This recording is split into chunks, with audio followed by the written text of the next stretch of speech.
And welcome to another edition of the PhinManiacs.com podcast. I am your host, Louis Sung, and with me, as always, is my co-host, Chad Ronenbaum, and joining us from ThePhinsider with a PH is Keith, how do you say your last name, man? Beebe. Keith Beebe? Like a BB gun? All right. So we have Keith Beebe from ThePhinsider with a PH, and we're excited to be back. It's been a very active week. It's everything non-football wise. Anyway, there's a lot of stuff to talk about. Everything you want to talk about football, I guess we'll just have to save that for next year, I guess, because there really isn't anything left football wise to talk about unless we want to talk about Tannehill and urine coming out of it and his blood coming out of his urine. But I'm sure we'll discuss a little bit about Tannehill today just to get it out of the way, and especially since Miss Miko Grimes is once again on the prowl looking for ways to say how much of a terrible person he is and how much the whole entire team hates him, and then she comes back and backtracks because, oh, haha, I was joking. Yeah, no, you weren't joking. But we'll get to that near the end of the show. I kind of want to save the emotion for later. I kind of want to get into some more interesting analysis first, and emphasis on analysis. So we got a lot of stuff going on in the NFL. Head coaches are already being fired. Chip Kelly was recently fired from the Philadelphia Eagles. It was yesterday, in fact. And we still have a lot of news regarding who might be the next coach for the Miami Dolphins. And one candidate that somebody has been mentioning for a while on Twitter has been Chip Kelly. We don't see it as I don't see it as a legitimate candidate, but some people think that Chip Kelly would actually be a good idea for Ryan Tannehill because his offense, when it is functioning the way it's supposed to, is a very fast-paced offense, and it allows and that's when Tannehill has shown that that's actually when he functions best, in a 2-minute offense style of play. So we're going to talk Chip Kelly first off, and I want to ask you, Chad, what do you think? How would you react if, hypothetically, Chip Kelly became the next head coach for the Miami Dolphins? I wouldn't be overly thrilled, personally. I know a lot of people believe he is a good head coach, and he's a bad person. Oh, that's a common theme. But the reason I'm not really on board with Chip Kelly in general is I feel like the read option offense has been kind of figured out to an extent. And I think that's, as I've watched some of the Eagles play this year, they seem to struggle with a lot of the same things that the Dolphins struggle with. And I think it's an offense that it was a trendy thing for a while, and it was very effective. It really helps, your offensive tackle doesn't have to block the defensive end, but teams are starting to figure out that you can blitz heavy on it, and it really can throw an offense out of sync, and they can do a lot of fast 3-and-outs. And I'd like to see them go another direction. So I wouldn't be happy to see Chip Kelly come in and be the head coach. And the other thing I'm worried about too is he's become very, very polarizing. A lot of players don't like him from the Eagles, and I don't know that he'd be the right fit. Right now, Miami's kind of in disarray, and they really need to have somebody come in that really brings everybody back together and gets everybody back on the same page. And I question whether Chip Kelly is going to be able to get good assistant coaches in here. And as good as Chip Kelly may be, I can't imagine he's good enough to run offense and defense. And so I can just see him having trouble getting a high-level defensive coordinator or an offensive coordinator willing to work with him. God forbid if he brought him in, would he hire Bill Lazor back here again after what just happened? So, oh, God. There's a lot of reasons, I guess, out there that I would like to avoid Chip Kelly. I'm sure he'll get an opportunity. A lot of people are talking to the Titans, but I don't think Chip Kelly and Miami are a good fit at all. Even if he does well, I don't wish him bad, but I just don't think he's the right fit for Miami at all. Okay, how about you, Keith? I'm with Chad, actually. I think that considering everything that's happened this season, considering the state of the team, all the negative press, the negative PR, the sort of resurgence of that nobody wants to play in Miami stigma coming up, it just feels too risky. Chip brings a considerable crash and burn risk with him, and it just doesn't feel worth it. I feel like there are better candidates out there, offensively or defensively minded that are much better and much more suited for what Miami is looking for long term. And they've been all over the map. They brought in Philbin. It didn't work. He was supposed to be this quarterback whisperer. It was anything but. Couldn't control the locker room. Apparently had good relationships with his players, which is one thing you really can't say about Chip outside of Oregon. All of his players at Oregon still love him. But I don't think Philadelphia was over the moon with a lot of the things he did. I feel like there was always the term I've seen a lot today is power struggle. And that's, that for lack of a better term, that's probably the most accurate way to go. And that, he wanted more there. I probably wanted to bring in the entire Ducks or college squad for all we know. Well, wherever he goes in the spring, he'll probably be banging the table for DeForest Buckner, something fierce. So it doesn't feel like the right fit. And there are some considerably talented coaching options likely out there. In a couple of weeks, really. It's weird that I keep wanting to say the off season. We're pretty much there now, but it's too much risk, and you can find better bang for the buck elsewhere. Well, that's the thing, though, is that if we bang for your buck, I want to know. Actually, let me look it up right now. The thing with Chip Kelly is that his firing is really, it just feels like. Let's ignore the power struggle for a minute. The Philadelphia Eagles, in the 3 years he was there, had 2 10-winning seasons, 10-game winning seasons, and I think they won their division one of those years. So, and then the 1 year Kelly decides that, well, Kelly didn't decide, you know what I mean, that Kelly loses. Suddenly he's out. Suddenly either he didn't want it or the organization didn't want it. They didn't. As soon as he started losing, suddenly Chip is a moron from 2 years of being a genius, and that's the end of that. It feels like to me that, and I'm not saying I want Chip Kelly in Miami. I do not, but I don't think it would be as bad as some people are thinking. Well, here's the thing. You kind of just said it yourself. I thought he did some good things in Philadelphia, and they did win the division 2 years ago. And they played a really good playoff game against New Orleans. Probably should have won that game. They had it at home. They couldn't pull it off in the end. And did things. He had Nick Foles there.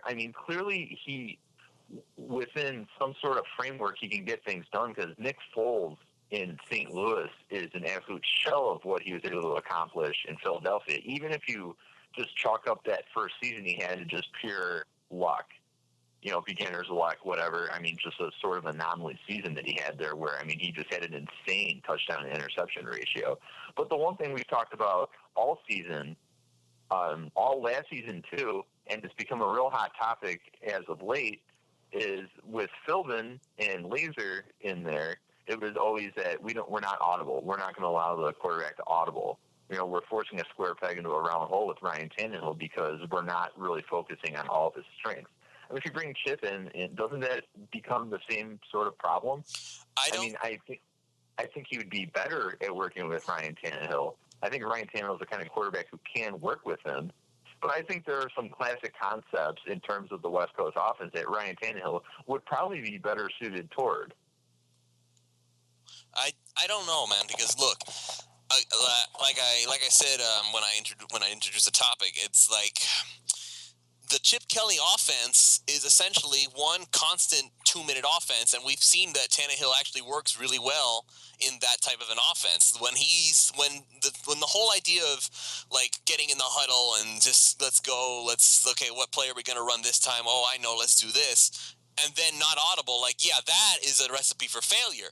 But with Chip Kelly, you kind of don't get enough time in the huddle to even think about that sort of thing. It's just, here's the play, here's like a series of plays or whatever, go, 2-minute offense constantly all the time. That's when Tannehill's at his best, and that's the only thing that I'm thinking of when, well, what would Tannehill look like in a Chip Kelly offense? I would think that what Chip wants to run is perfect for Tannehill because it's literally a constant 2-minute offense, which is what we've seen him succeed tremendously. I wouldn't say perfect. I think that it can work, but at the same, I think that the problem is with Ryan Tannehill, he's better at reading defenses than most people will give him credit for. I mean, the thing that blurs all the edges here is the fact that he rarely has enough time to throw the football. I mean, the guy, how many sacks has he taken now? I mean, it's near 200, I think. 180 something or other. That's insane. David Carr thinks that's too much. I mean, that is just absolutely out there. So the problem is, I think that everyone kind of writes Ryan Tannehill off as like a Jake Plummer type, where it's like, we're going to have to carve up half the field for him and just go ahead and focus his read.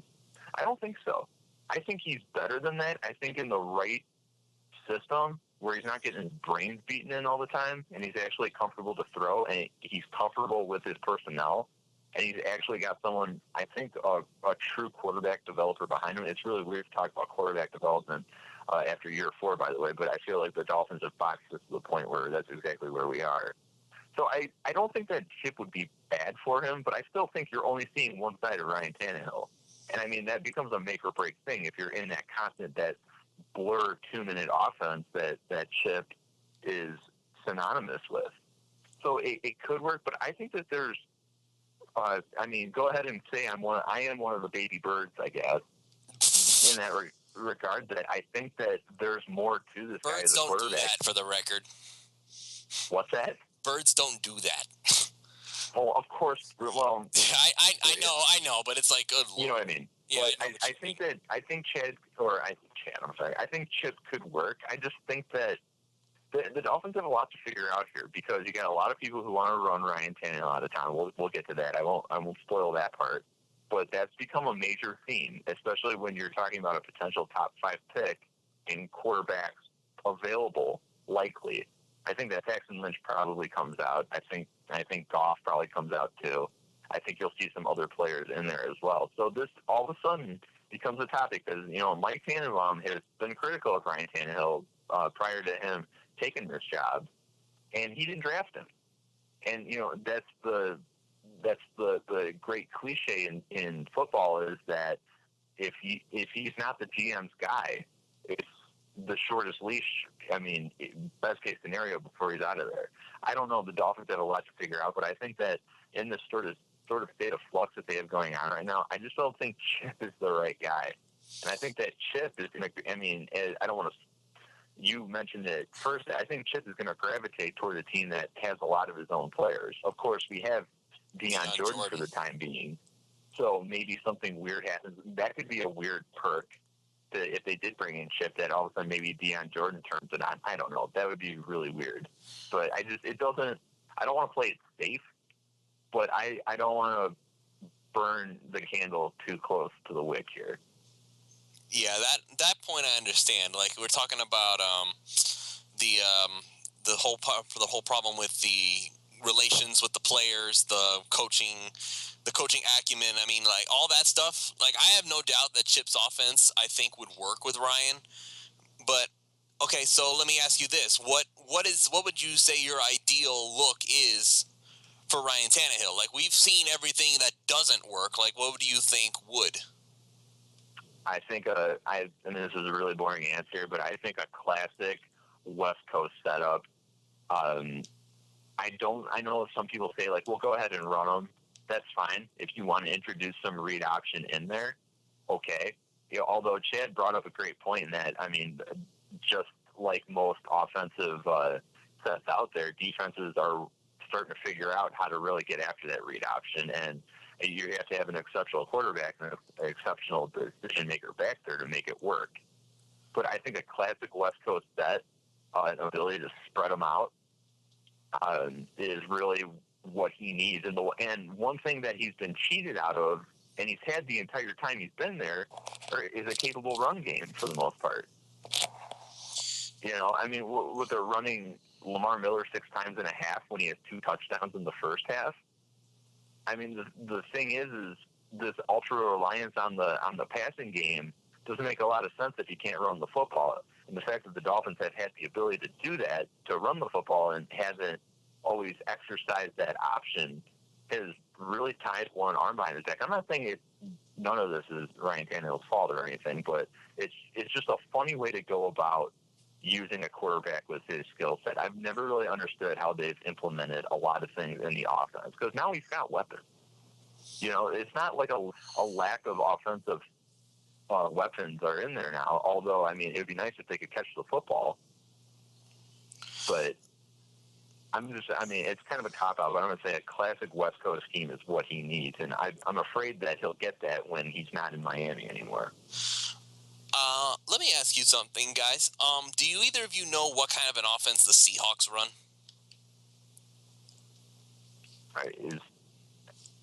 I'm actually can we just answer? I've already been talking too much. I don't want to trample here, but no. Whoever knows the answer, Chad, do you know? No, I honestly don't. I hardly ever watch the Seahawks, so I couldn't give you a legitimate answer on what they run for an offense. Okay, Keith, it's on you. Well, I'm actually going back on memory here and thinking that because Pete Carroll's a defensive guy, but they've had guys like Darrell Bevel in there, and I think that the concepts he runs are, if I'm not mistaken, it's not quite a vertical type scheme, but I think that what he's got in there is, because I mean they go deep a lot, that team. So I'm actually going in circles here because I don't remember. But if Darrell Bevel's in there, I don't think it's going to be full on West Coast. I think that it's going to be a little bit more progressive in terms of the passing concepts they've got going on. Well, I'm not, and the point that I wanted to make was that not that I want Tannehill to have a deep ball constantly throwing it kind of offense, even though his deep ball has improved. So there you go. But in any case, what my point was is that people look at guys like Russell Wilson and Cam Newton, and they're thinking, well, those guys have turned into elite quarterbacks. I mean, they've become awesome players now. And okay, I would say, yeah, Russell Wilson and Cam Newton are pretty darn good. But here's the thing: they did not have their greatest attributes stolen from them. What I mean by that is Tannehill has become robotic when it comes to running with the ball, and he barely ever runs it anymore. And I think it's because, like, I was discussing this with a few people yesterday on Twitter, and it's actually kind of funny because the original quotes that I found that we wrote the article from, I can't find them anymore because they used to be in the original transcripts. Now they aren't. Make of that what you will.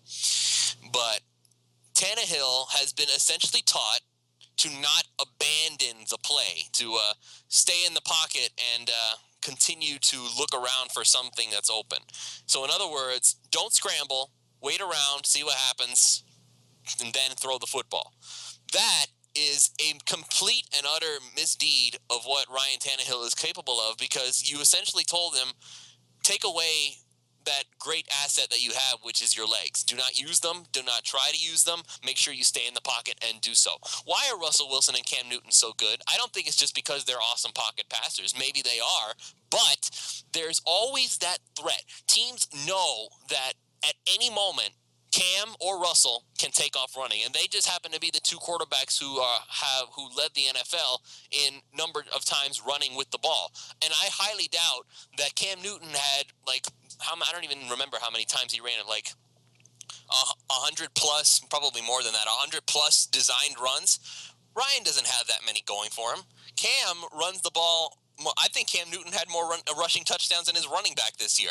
He just takes it and goes. He doesn't wait around. If he sees a lane, he takes it for himself. And that kind of a mentality has helped Cam Newton become who he is today. It's not just hang in the pocket and throw the ball. It's, okay, there's something, positive yardage, here I go. So is it it's not wonder to me that Cam has become so great. It's no wonder to me that Russell Wilson is great, because he just goes. There's no thinking about it. Just running instincts. They let those quarterbacks keep them. Tannehill has been coached to not use them. And so his instincts have essentially been sucked out of him. The reason it was brought up in discussion was that the guy who I was talking to spotted like 2 different lanes where Ryan could have run up the middle and gotten the touchdown that way. But he didn't. He stayed in the pocket and he tried to throw the football. Well, why did he do that? Because he was told, don't run, don't abandon, don't scramble. Unless it's a designed run, try not to take off if you can help it. So he's doing just what he's told. He probably could have run for the touchdown, but he's been taught to not take off because they apparently don't want him getting hurt or something along those lines. I don't know, but that is a huge thing going against Ryan now because you literally took away one of his greatest assets, and now it's not one of his greatest assets anymore because he's no longer used to doing it. Well, they found a way to handcuff him one way or another every year. I mean, and not to pass the buck in terms of who's to blame here, but I mean, because there's culpability all around, but it's at the same time. Including Tannehill, yes, including Tannehill. Yeah, certainly. But I mean, I had a conversation with someone on Twitter, and I mean, this is kind of why I get so fed up with dealing with people in this fan base. He was just telling me Tannehill's got to go. Tannehill's got to go now. He's terrible. And I was like, well, okay. I mean, so you're telling me, and I mean, I wasn't being a smart aleck or anything, but I was like, so you're telling me that any quarterback could have developed and succeeded under Philbin, Sherman / Laser, and he was like, no. I was like, so I mean, you can't have it both ways here. I mean, this team has time and time again mismanaged the quarterback position. They've either had no weapons back there, they've let them just take an unbelievable beating back there in 4 seasons of work. And I mean, it's like you said. I mean, they've handcuffed him in that. I mean, there are times where there's a easy shot up the middle for him to run, something that you see Aaron Rodgers do, and he can't pull the trigger on it for one reason or another. And one thing I want to point out about Cam is it's one of the instrumental things with or behind Carolina's season is the fact that Jonathan Stewart has been incredible this year, and Russell Wilson too. The reason those guys are able to throw deep is because both teams have a formidable run game that you have to respect. I feel like there's that sort of effect is lost in Miami when teams look at Lamar Miller and see him running the ball 6 times and a half. When, I mean, the guy was just absolutely annihilating the Giants. And another thing about Cam is, I mean, that offense of theirs is not complex. I mean, on 3rd down, there's pretty much 2 things, 3rd and long, 3rd and 5, anything past that, there's pretty much 2 things they're going to do. They're either going to roll out Cam, or they're going to set it up somehow that they can get it to Greg Olsen. I mean, I've watched a lot of that team's games this year. One way or another, they've been on TV whenever I've been watching. And, I mean, it's not rocket science when it comes to Carolina's offense, especially on 3rd down. And that's the thing. I feel like just with how the game has developed and progressed and how people have gotten into it over the last few years, they think you need some sort of Rubik's Cube of an offense to succeed. And, I mean, that's really not the case. Even the offenses that Payton Manning has run, there's a lot of little gimmicks, or I shouldn't say gimmicks, little options and quirks and whatnot that they run in that scheme. But it's still, for the most part, basic stuff. So, I mean, it's not like he needs to come in there and just be a genius to run this offense, but they just always manage to find a way to hold him back or negate his strength or something. And I'm to the point now where, I mean, I got to be honest, I just hope they trade him because I think he could do good things elsewhere. And I know there are a lot of Dolphins fans who still want to hang on to him, but there are a lot of fans out there who have just turned on him. And I mean, whenever we get to the coaching segment, we can talk more about that because I think really their choice of coach is really largely depend on what they do with him.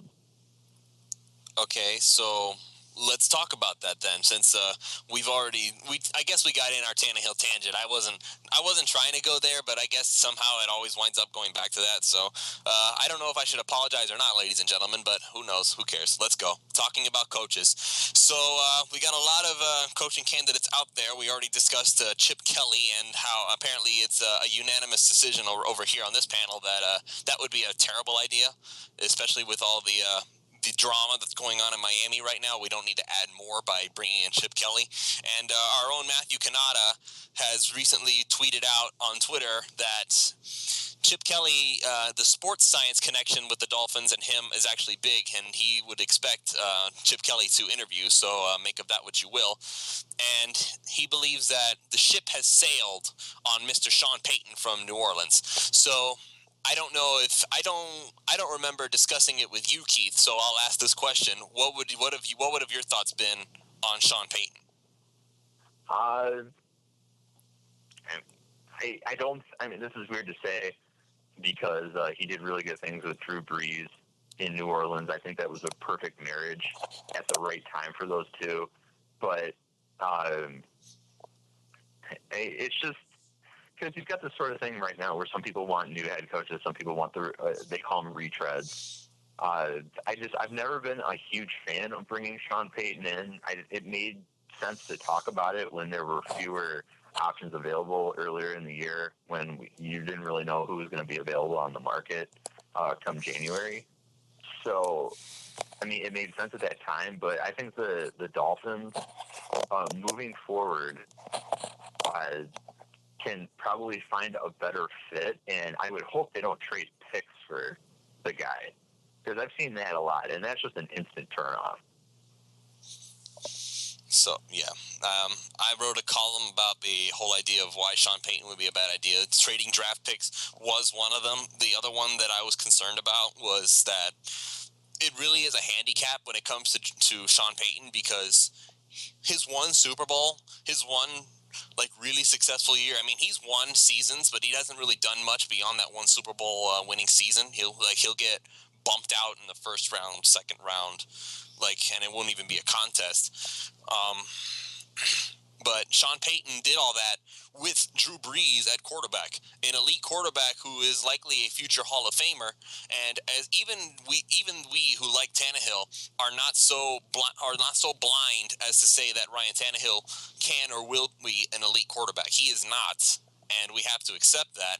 Not to say we can't win with him, but he's not going to be Tom Brady, Drew Brees, Aaron Rodgers, all these superstar quarterbacks who can carry the team on their shoulders and win despite everything else. So, with that said, Drew Brees would not. I don't think Drew Brees would be able to get very far with Ryan Tannehill.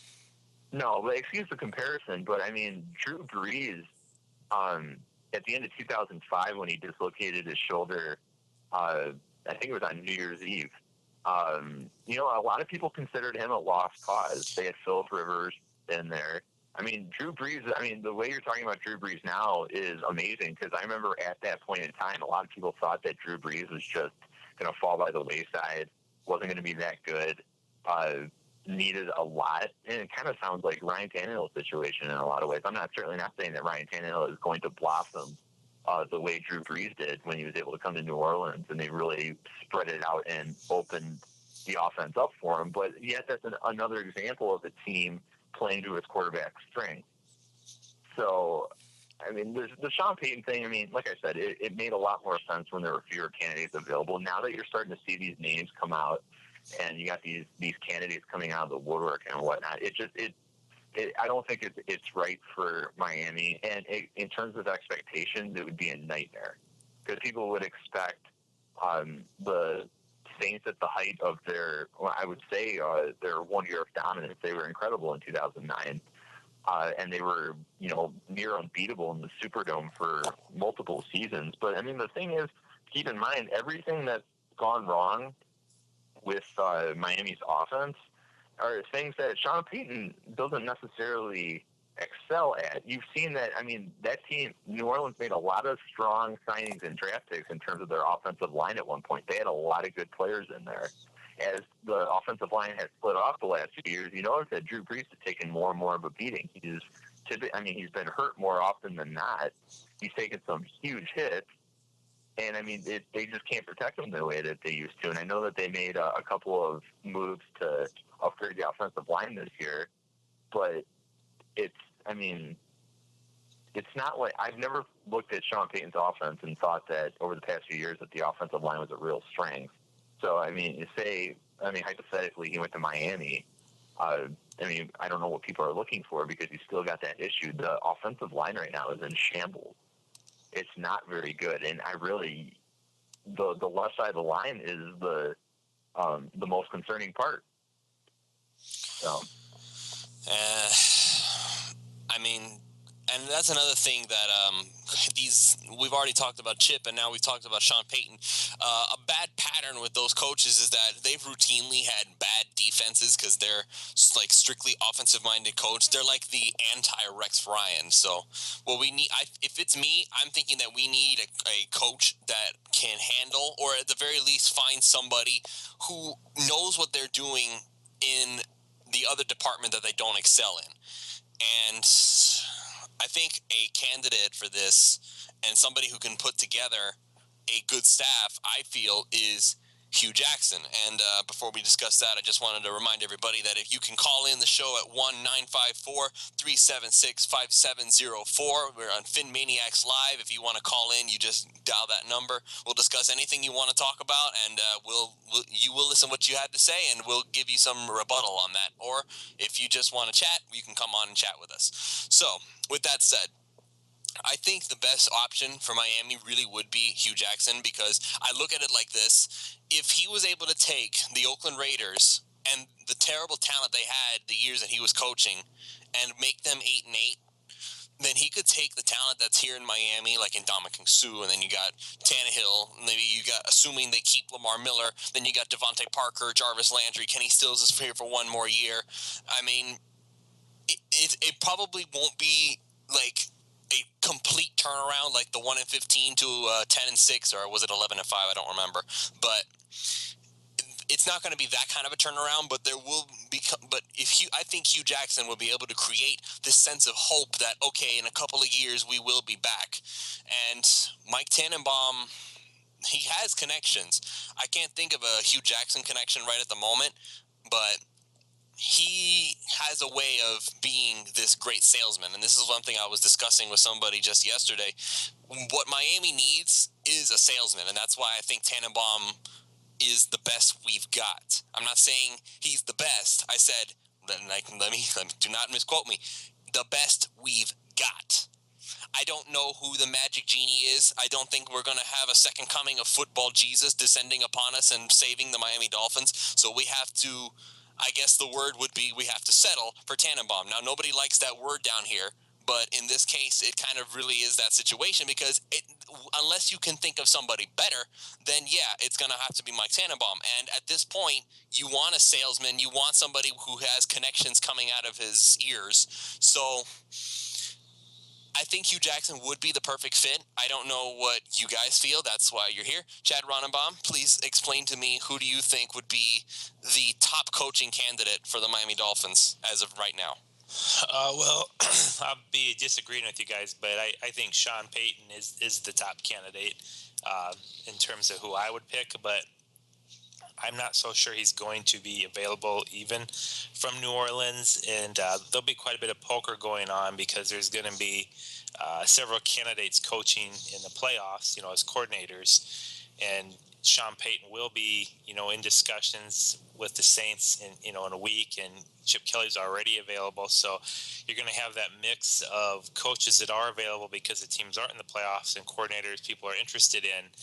And so what's going on is going to be interesting. But, Sean Payton's, I want to say he's pretty close to 65, 75%. He's been to the playoffs multiple times. He's done far better than anybody's done in Miami in a long, long time. I like Sean Payton because he runs very diverse offenses. He's not afraid to come out and run power football and then come out and spread people out and throw the football. So I feel like Miami really could use some stability at the coaching, and I would think he's the top candidate, but I also don't think the Saints are going to give him up without getting compensation. And I just don't think Miami can afford much compensation right now with where their team's at on a personnel standpoint. I also don't know that Sean Payton's going to be that interested in the Miami job. If I had to pull out my crystal ball and guess, I would guess, as you guys said, Chip Kelly will go to Tennessee. I have a feeling that's already been in the works, but I think that's would be my guess is where Chip Kelly will end up, and I think Sean Payton's going to end up in Indianapolis. I really think that's where he's going, because that is the most attractive job right now, is the Indianapolis job, because you get Andrew Luck and you get a division that's terrible. And one more season isn't going to change the fact that AFC South is probably the easiest division to win in the NFL. And as a coach, everything in the NFL is about winning and how successful you are. And that's the struggle Miami gets with their job, is because that means you've got to come and face Tom Brady and Bill Belichick. And very, very few people are successful against Tom Brady and Bill Belichick. And so people don't really want to have to take on the defense the Jets have right now, the defense Buffalo has right now, the overall team New England has. If you're a brand new coach, wouldn't you much rather be matching up against the Titans, the Jaguars, and the Texans? And so for that reason, I think the Dolphins are not going to be in the lead for the lead candidates. So I don't think Chip Kelly or Sean Payton are probably going to be realistic. We're probably going to have to go with a coordinator. I'm not anti-Hugh Jackson at all. It's very difficult to judge Hugh Jackson based on the Raider job, because let's be honest, the Raiders as an organization have just been in disarray with Al Davis passing and Mark Davis coming in, and they've just been haircut. Yeah, with his bull haircut, and it's just been a disaster to try to succeed. And they've always been short on the leash. They give you basically a team that's not very stable, a team that's not very talented, and they expect you to win right away. And if you don't, they fire you and they bring somebody else in. So Hugh Jackson in my opinion, did okay with the Raiders when he came in there, provided what he's given. So he's another. He's with that talent's pretty good. Right, but he's an offensive guy again, so he would be coming in to work with the offense. So, but I'm not anti-Hugh Jackson. I personally, and obviously I've been saying this for a while, I still think the best candidate, if we couldn't get Sean Payton, would be Mike Shula. He's done pretty well with Carolina, obviously, this year.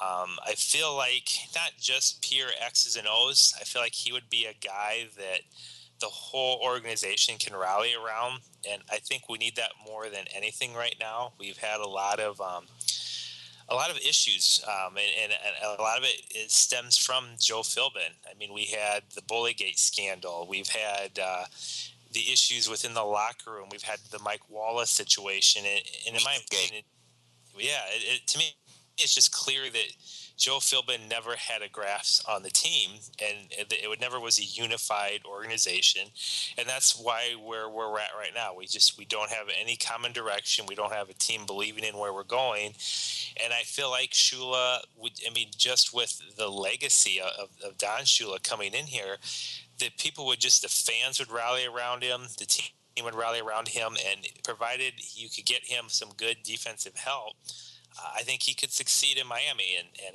I've been saying this as well, as I'm very, very tired of schemes. I'm tired of coaches that believe they have a system or they have a scheme, and that's why their teams are successful. That, to me, it's foolish. That's not how football works. Football is played by the players, and teams that succeed are succeeding because the coaches understand what those players' talents are, and they understand how to put those players in positions to succeed with their talents. And so I feel like getting a coach that isn't so set up on a scheme. I mean, that's why I think Chip Kelly would be terrible, because I guarantee he believes in his mind that his offense is the best scheme in the world.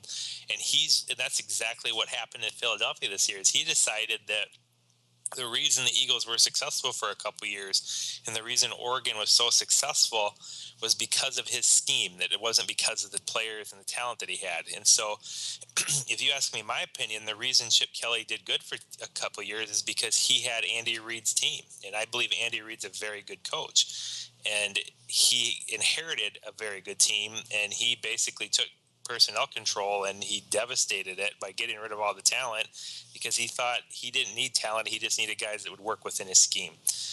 So that's why I'm a little hesitant on these scheme guys. So I like Sean Payton because he varies his offense a lot.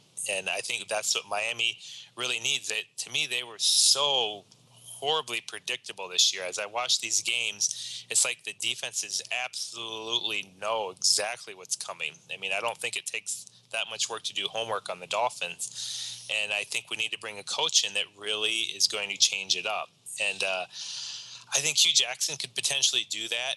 Hugh Jackson's more of a more of a fundamental, I would say, coach. He doesn't have any kind of a radical scheme. I don't have any issue with what he's been doing so far in the NFL, and he would be a good, stable coach. He's not by any means a young guy that would be a roll of the dice, in my opinion. What is that guy from Chicago? Is that Adam Gase? Is that yes. Oh, man, that's what I was going to say. Stop stealing my answers. Yeah, if you want to talk, man. Well, he's done well, obviously, with a less than stellar, and that's something I look for is who is succeeding with less than stellar players, because that means they are understanding how to utilize what they have pretty well, and he's definitely done that.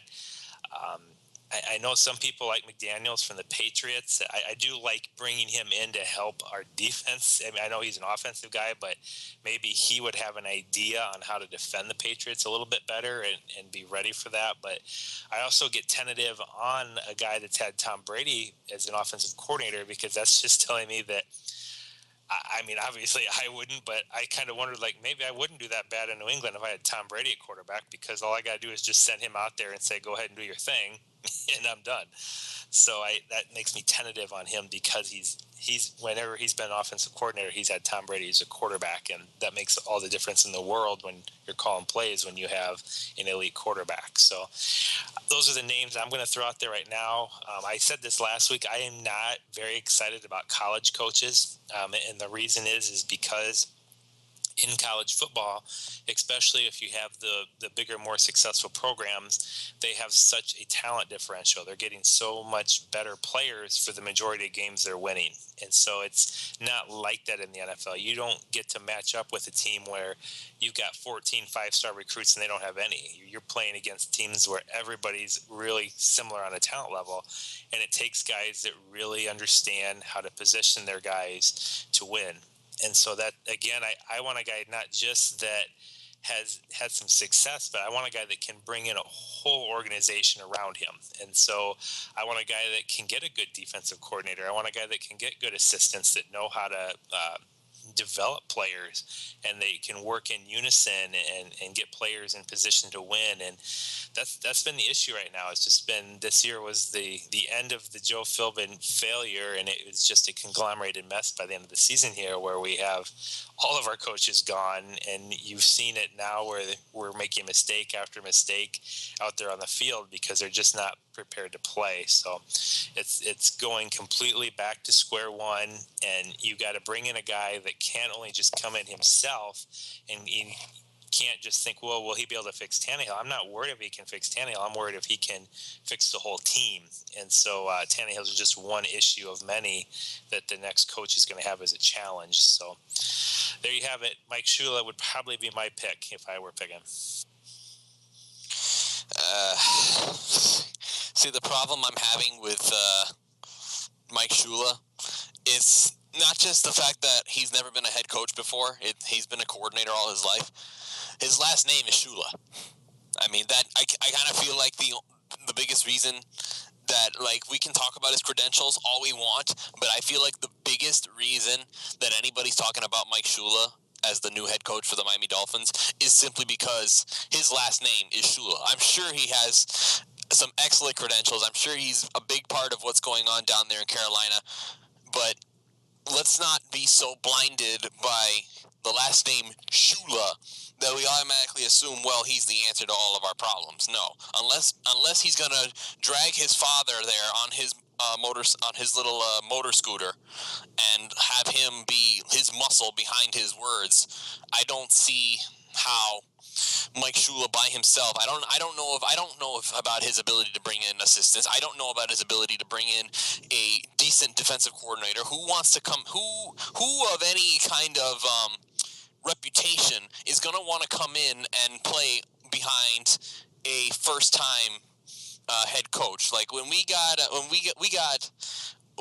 Joe Philbin showed up, we got Kevin Coyle, who I don't think he was ever a defensive coordinator before. In fact, he was actually the secondary coach under Mark Duffner in Cincinnati, and Duffner is currently our linebacker coach, so essentially they just switched places. So for all we know, we were actually playing Duffner's scheme.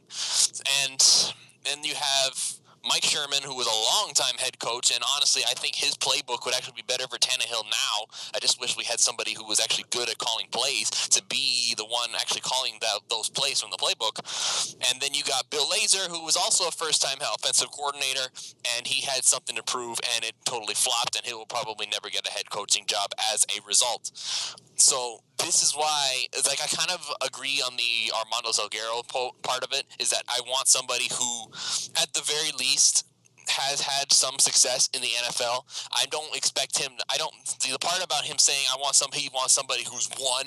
Like, what's your definition of winning exactly? If you're looking for a playoff coach, then you can't cheat and say Chuck Pagano, because Chuck Pagano, like you said, Chad, has been playing in a division that is quite honestly crap at its core. So, and I think the only proven coach really is Sean Payton, Lewis. I mean, he's over the course of his career, he's a winner. He's made the playoffs multiple times, and he's won a Super Bowl, and that's about the best you're going to get that's available in a coach. And I know Drew Brees is good, but Drew Brees wasn't that good until he got united with Sean Payton, and so that's why I think he's the probably the most stable option. I just don't think Miami has a realistic chance to get him. That's why I'm kind of passing over. But the things you're mentioning, that's going to be true for pretty much any of the coordinators, and it's because coordinators don't usually move laterally. They want to move up. And so if you want to get offensive, defensive coordinators, usually you got to bring over position coaches that are basically getting moved up from where they were. It's not very likely you're going to get another offensive or defensive coordinator, in particular ones that are succeeding, that are going to come just to take another offense and defensive coordinator job, particularly in Miami right now, because we have a lot of flux going on. And so you're not probably going to get one. And so it's going to be really up to that coach. Can he put together a good staff? And, honestly, through the years, guys that you might consider good or the great coaches, that's what they're good at, is they get these assistants. I mean, Bill Belichick seems to always be able to get quality assistants in there. And, when Don Shula was here, he always had great assistants. Chuck Noll had great assistants for the Steelers. And I don't know if it's identifying talent or holding them accountable or developing your staff, but that's what Miami needs is to get some assistants in here that can become the coordinators that do good jobs. But most importantly, though, again, in my mind, is somebody that's going to come in and utilize the talent. Now, if you were looking for a coach that wants to run a certain system, I do agree with Keith. The West Coast run properly is a good system, because, I mean, the reality is you could say Ryan Tannehill was in the West Coast offense for a couple of years with Mike Sherman and Joe Philbin. But just 1 second.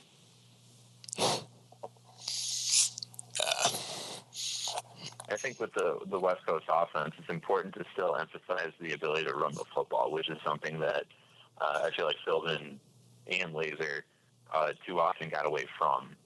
I'm in total agreement with the Hugh Jackson. I think that considering all the variables, that might be the best fit. The guy who intrigues me the most is Adam Gase, and Chad mentioned him. The leap that Jay Cutler made from last year, when he was just absolutely abysmal, just the worst kind of awful, to this year, where I think this year is his lowest interception total of his career. If it's not, it's way down there.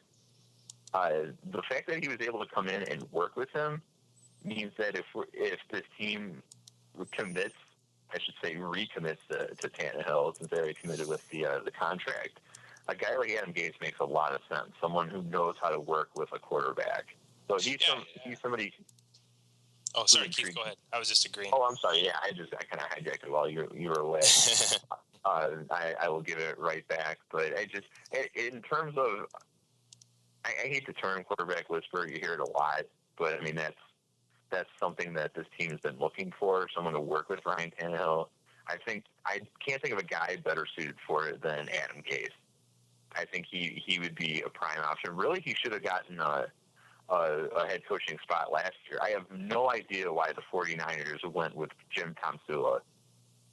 That whole thing was such a joke. And I mean, I'm fairly certain that York and Balky are regretting that decision. But I don't disagree with that. My God, that was terrible. But Gase, in a lot of ways, kind of reminds me of Bruce Arians. And I mean, I don't mean to make direct comparisons or anything, but just a guy who is really into not becoming best friends with his quarterback, but getting behind him fully, letting him know that, look, I'm giving you the keys to the Ferrari here. So, I mean, let's go to work. And I mean, Arians has always had that. You saw what it did when he was able to do that with Andrew Luck when Chuck Pagano was sick. And I mean, in Arizona, when Carson Palmer's been healthy, and even with Drew Stanton before he got hurt, I mean, it works with those guys. And I know that Bruce Arians is a very vertically heavy offensive guy in terms of concepts and whatnot, but Adam Gase just reminds me of him a lot. And then other names I haven't really seen batted around too much. I don't know what's going to happen with like Kyle Shanahan. I think that he did a really good job of rehabilitating his name this year, because he kind of had that tag of, you know, he wants to run the ball and he's going to favor one receiver over everyone else. And I mean, it works when Julio Jones is the guy you're favoring.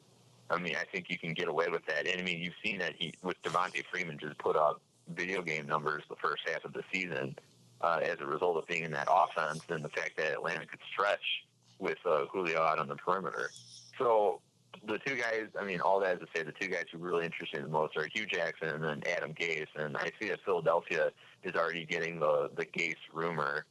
I don't know if there's any foundation to that, but like I said, it really matters what the team decides to do with Ryan Tannehill. I mean, Tannehill didn't draft him. I already mentioned that.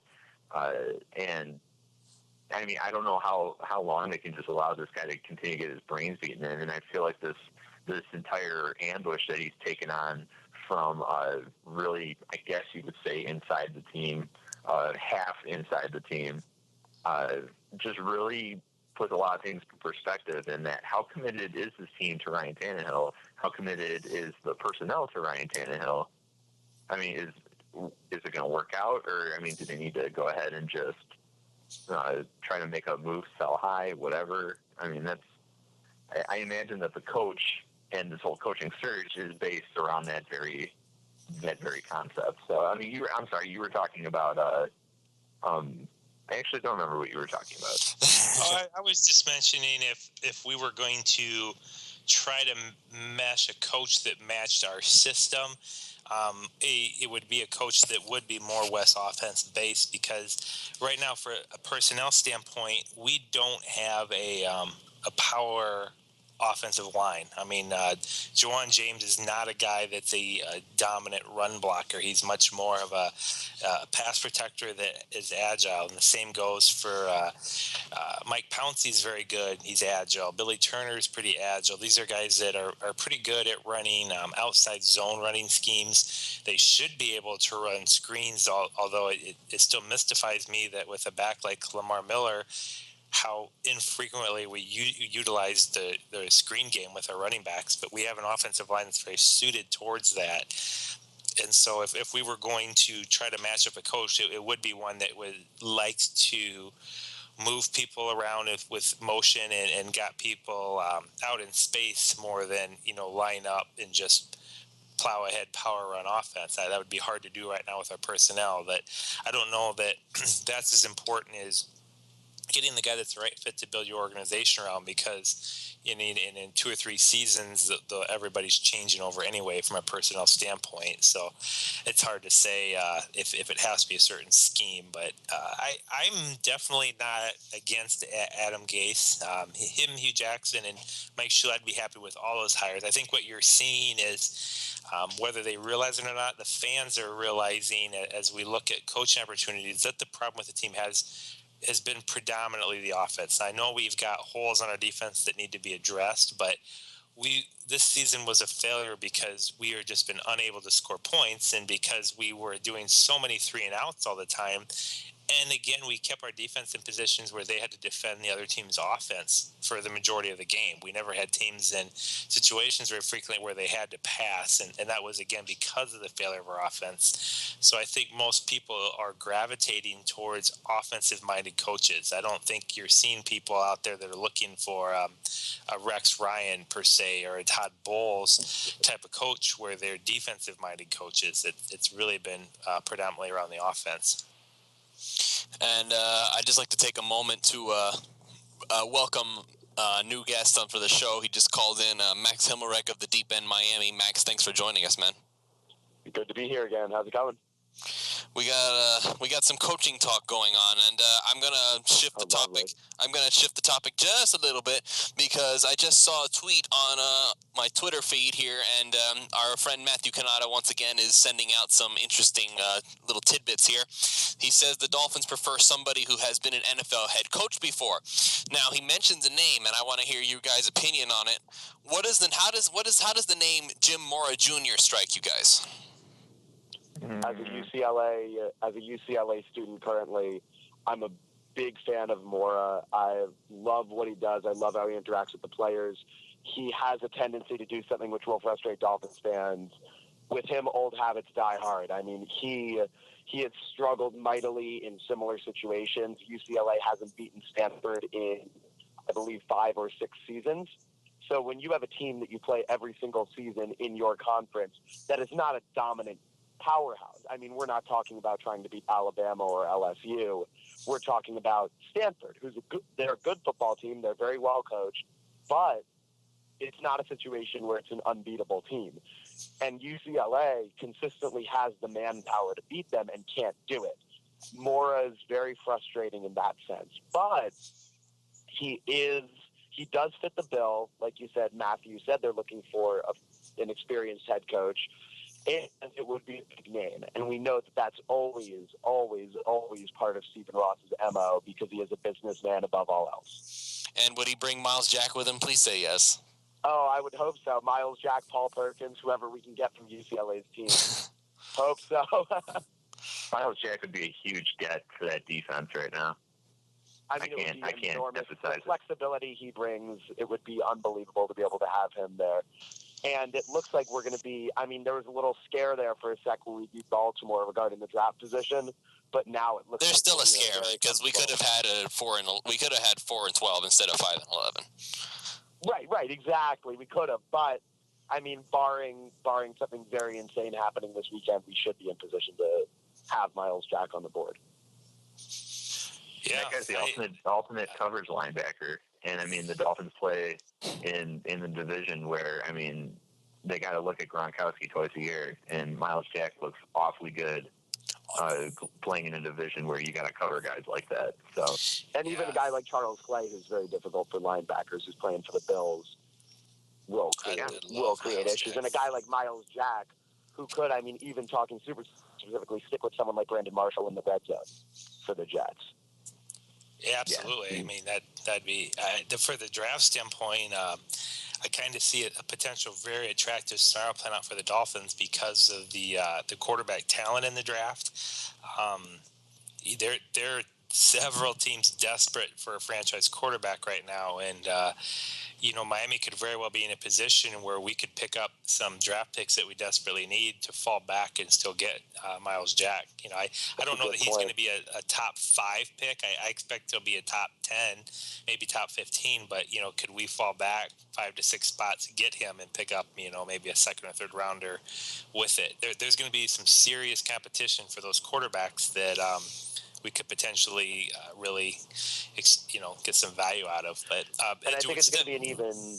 Oh, go ahead. It's going to be a big draft season for those quarterbacks. I mean, guys like Paxton Lynch. I mean, when they get to the combine and when people start watching tape, the hype's going to even grow more than guys like Jared Goff, who put up big numbers and who we've all had our eye on at this point. Absolutely. I mean, most people involved in the draft know about Paxton Lynch at this point, but it'll be a common name by the time we get to April. And I think you're entirely right. He may be the number 1 overall pick by them, but there'll be possible. Definitely some some maneuvering going on, and Miami will be in a position where they may be able to cash in, so to speak, on some value out of it. But to answer your question, Lewis, I'm definitely not a fan of bringing Jim Mora Jr. Again, when I evaluate coaches, I look at what they've done.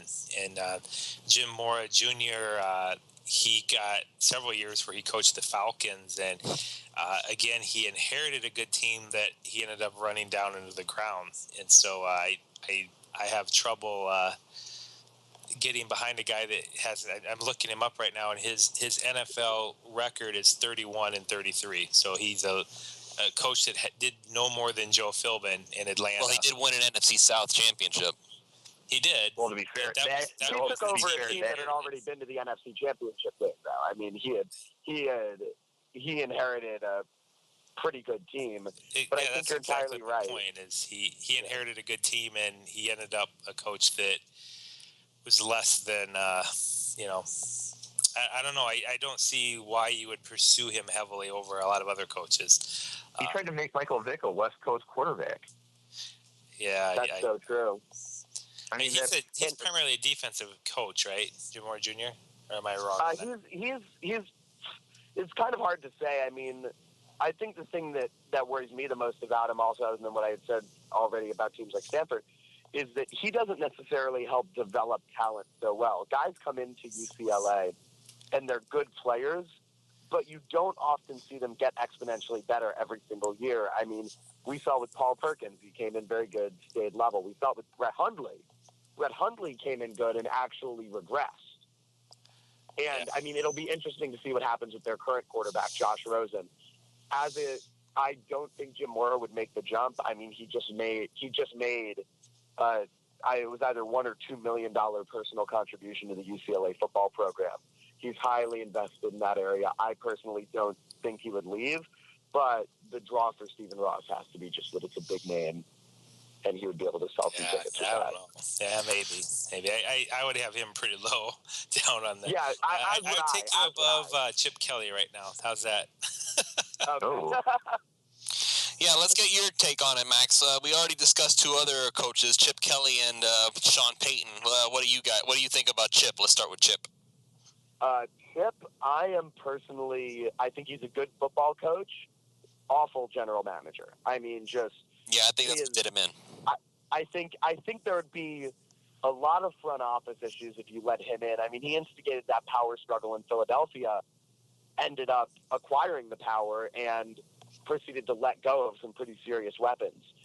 And for a team like Miami, right now the strength when we're trying to draw on a coach will be what we have on offense. We have Devontae Parker and Jarvis Landry at receiver. We've got Tannehill at quarterback, regardless of some people think about that. He's a quarterback you can work around.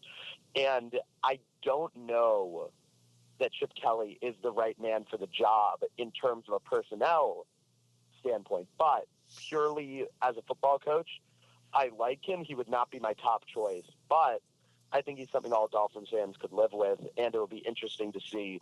I think there's a misconception that we're currently running his offense because of Bill Lazor. The offenses could not be more different. Yeah, Ian and Oscar from the pod Miami already it's the Miami pod. Excuse me. They already went medieval on Lazor's offense and said how it's not Chip. Right. It is far from it. And I think Tannehill would really benefit from Chip Kelly, but I am very concerned with Chip as to what staff he could bring in. I think for Miami coming up, we've had coordinator problems for years. I think the staff that the next coach brings in will be even more important than whoever the coach is himself. I couldn't agree with you more. I was making that point just a little bit before you got on here, Max, that I was so, X's and O's and what people have done as coordinators is good, but we need a sound organization from top to bottom right now. We need to stop a staff, and I that's why I'm so negative on Chip Kelly. One is I did mention I think his read option is kind of getting figured out a little bit. It's not as effective as it used to be, but I don't know that he's going to be able to get any real good coordinators, and that's just anymore from a coach. I'd rather have Dan Campbell than Chip Kelly, because at least I think Dan Campbell might be able to bring in some more coordinators, even though he's not going to be able to run your offense or defense. I don't know that that's that important from your head coach as much as can you assemble a really good staff. I don't know that I'd go that far as to say I prefer Dan Campbell. I mean, I think we've seen that, it's really unfortunate, but Campbell's a lot of talk. I mean, we really saw it this last game when he decided to kick twice on fourth down with nothing to lose in that situation. His aggressiveness and his mentality really didn't end up translating to the field. But I think when we're talking about the coaching search, Sean Payton would be the ultimate get. I mean, he could bring in stellar coordinators. He's got an amazing track record. He won a Super Bowl in the last, 7 years.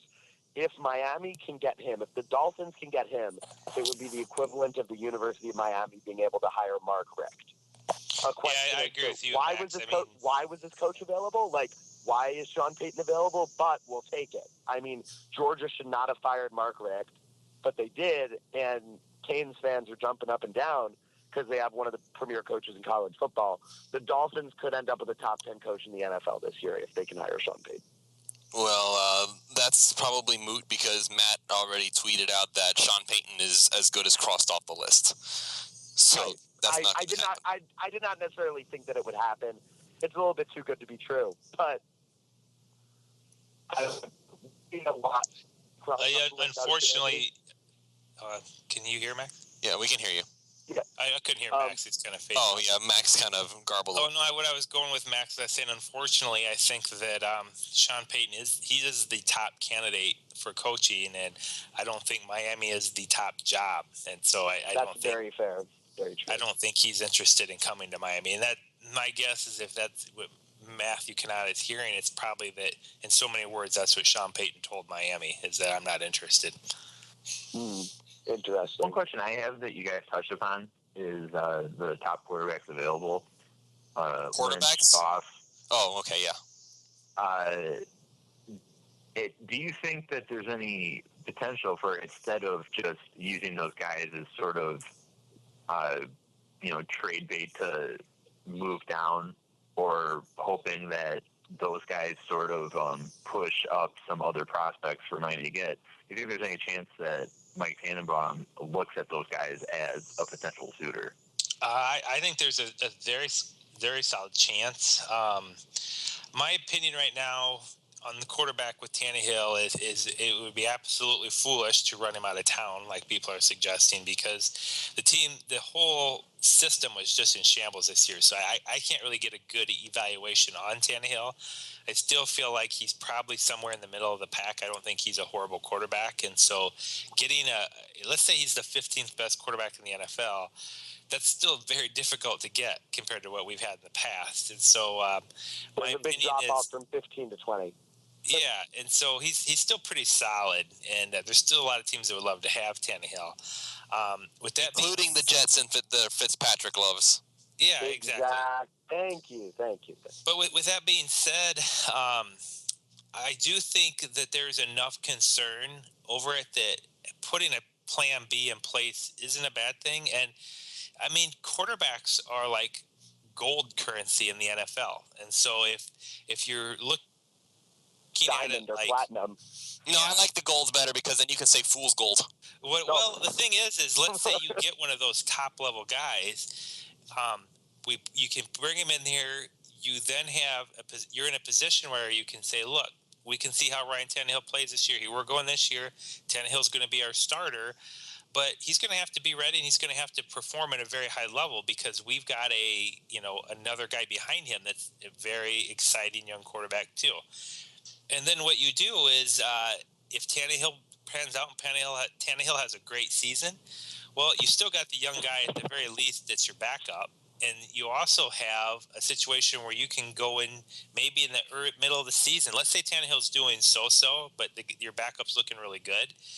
You can pull the trigger then. You can wait till next offseason. And if you have a starting quarterback that's solid with a high ceiling, you can trade him very easily later on.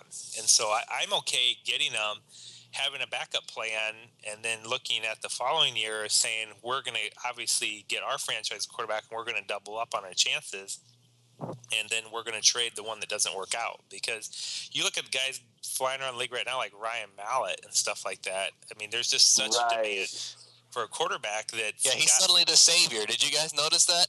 Well, that's my point. Yeah, exactly. He's the future in New England.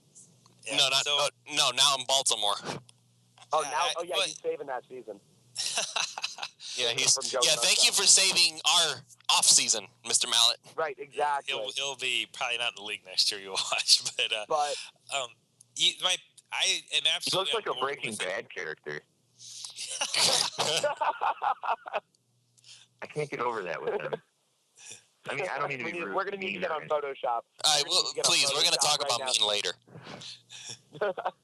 So I think one thing in regards to moving on from Tannehill, possibly seeing one of those guys as a suitor, I look towards Tannenbaum's history, and he's the guy who sticks to his guns. I mean, he gave Mark Sanchez an extension after that season. Max, the Jets were winning. So they failed to get Peyton Manning, so he painted himself into a corner.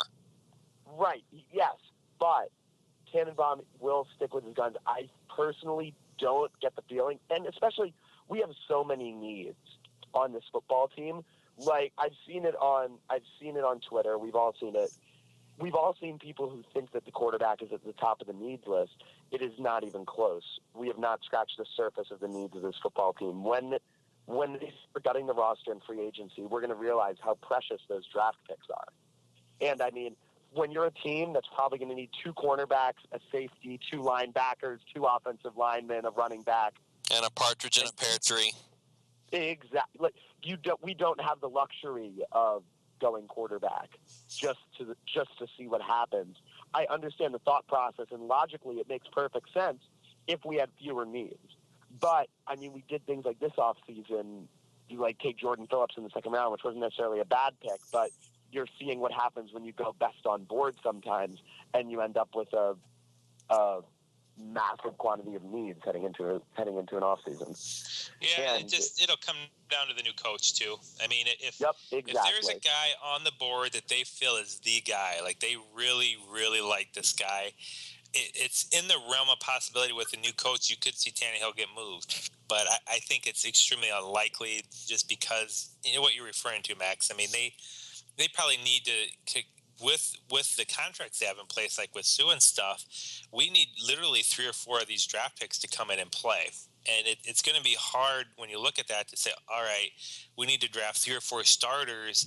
And if they have a quarterback on the board that's coveted and they have teams competing to try to move up and get him, I mean, that is what can save the Dolphins right there is you can suddenly maybe pick up an extra, second, third round pick that can suddenly be, maybe you can get a solid offensive tackle in the second or third round that you can groom behind Brandon Alberts, or maybe that's where you grab a solid linebacker. And obviously we could use another starting corner. And the only way we're going to be able to get those things is to try to get some more picks up in the early rounds. And we may have an opportunity with where our draft slot is if there's some competition over those premium quarterbacks to be able to parlay it into that. So I would be skeptical. I agree with Max. I don't see him doing it. Like I said, unless there's a guy there that Tannenbaum and the scouts are looking at and they really feel like that this is a guy they've got to get, then you may see them pull the trigger. But if they make that move, it's going to be extremely difficult for them to get this team turned around in a year. I would hope that if Miami decides they want to go quarterback, that they're going to go with Jared Goff instead, because here's the most ironic thing in the whole world. All the Dolphins fans out there who want to pick quarterback and move on from Ryan Tannehill and want to draft Paxton Lynch, you all know this. Who is Paxton Lynch getting compared to the most right now? I don't know. Actually, I have no idea. Who does he get compared to, Lewis? Ryan Tannehill. That's an enormous Ryan Tannehill. But it's still Ryan Tannehill. So the only way I go is if Tannehill is a quarterback this year and they're bringing up a guy that could be a future starter or a future tradable player if Tannehill doesn't work out, or if he does work out. If we get rid of Tannehill, let's say we trade Tannehill off and we draft a quarterback like in the top 5 or 6 picks, I mean, if it's really unrealistic to think this team's going to be very competitive for a year or two, because it's so difficult to get those young quarterbacks ready fast enough to be competitive. And so, and you have to upgrade the offensive line too. Yeah, as I said, you bring in a young quarterback, and right now, we don't know that Lamar Miller will be back. We don't know what we're going to have in place for a line. Will we even have much of a running game? I've got serious concerns about our defensive backs right now. We could be getting just torn apart next year in the defensive backfield, and a young quarterback does nothing for you if you don't get those needs addressed. I mean, Jameis Winston was supposed to turn the Tampa Bay Buccaneers completely around because he was so awesome, and so far he hasn't done that. And I see Doug Moore, he was on our show during draft season. Chad, you remember him. He's been lamenting for many weeks about why is Jameis making this throw, why is Jameis making this throw, or why is he throwing the ball over here, why is he doing this here. Well, he's a rookie. Yeah, he's a rookie. He makes mistakes, but he makes big mistakes. He makes big plays, and he makes big mistakes. Oh, but it just doesn't make sense. If the Dolphins are going to do that, like I said, they have to feel this guy's really special and they can put him in there, because why do you go and make Ndamukong Suh the highest paid defensive player in the league and then go get a rookie quarterback? Because Miami was convinced that we were going to be right there, and we all thought so too. We thought Miami was right there. We were going to compete, and something went horribly, horribly wrong. Well, yeah, but if you get a young quarterback, I mean, being realistic, if you're going to bring in a guy that you're going to play and start him, I don't see the team, being a playoff contender for maybe 1 to 2 seasons then, until they can get that guy some experience. So the only way I see it, like I said, making sense is if they decide to. I mean, I could easily see them not bringing Matt Moore back and drafting a quarterback this year. I'd be surprised if they go that early on one based on all their needs. But I mean, the reality is Miami probably would be served to maybe get a quarterback in the draft this year that could potentially replace Ryan Tannehill down the road if he doesn't work out. But the other thing that makes sense, at least the way you're saying it, Chad. I've never tried to shy away from competition. Like, if they want to draft somebody like Jared Goff and say, okay, Mr. Tannehill, no more Mr. Nice Guy, you're going to have to prove yourself. And if Goff does wind up being the better player, then guess what, guys? I'm not going to be all pissed off that Tannehill's gone. I'm just going to say, well, we got a new guy. He's better. Moving on. Yeah, but there's only 2 guys I could name right now, Lewis, that I would consider doing it, and they wouldn't even been available where the Dolphins are picking. That would be Peyton Manning or Andrew Luck. Those are the only 2 quarterbacks in the last couple decades that I can remember where I felt like they are guys that are so sure you can just start them the day you get them. That's the thing, Chad. It's about finding out. Like Tannehill was a risk. We didn't know, okay, this guy's going to light up the Dolphins and we're going to fix everything. Tannehill wasn't even going to start. David Garrard got hurt and forced their hand. Right. But I don't know that there's a quarterback in this draft that I would feel so – I mean, they're so hit or miss, quarterbacks are, that I feel like Miami has the luxury to take one like in the 5th pick because he has potential, just like Ryan Tannehill had potential. I guess I'm not that far along that Tannehill's not going to work out yet. I mean, I'm not there. I feel like he could still do really well, and I know he won't do really well if we don't get our other needs addressed. I mean, I'm still sticking to that Colts game where, was it Ryan Tannehill's fault that they had the snap count wrong and he got just destroyed again? I mean, he was just getting obliterated in there with Dallas Thomas. We had some Dallas Thomas playing left tackle, and we've had Jason Fox playing right tackle for half the year. And how many times has Ryan Tannehill just been destroyed with calls, and we had Bill Lazor calling play action passes when teams knew we weren't running the ball, and we're come flying in every time. And so Tannehill this year was not a realistic shot to evaluate. And in my opinion, people that are saying that Ryan Tannehill are the problem, that they don't really get it. I mean, this wasn't a season where I could say, obviously it's Tannehill that is the problem. You guys are exactly right when you say he's probably 6 or 7 down on my list right now with something where I feel like, obviously it's Tannehill. We need a quarterback. I mean, I wouldn't mind having a plan B in place, but to me, that's not the issue right now. Is Ryan Tannehill is not the issue.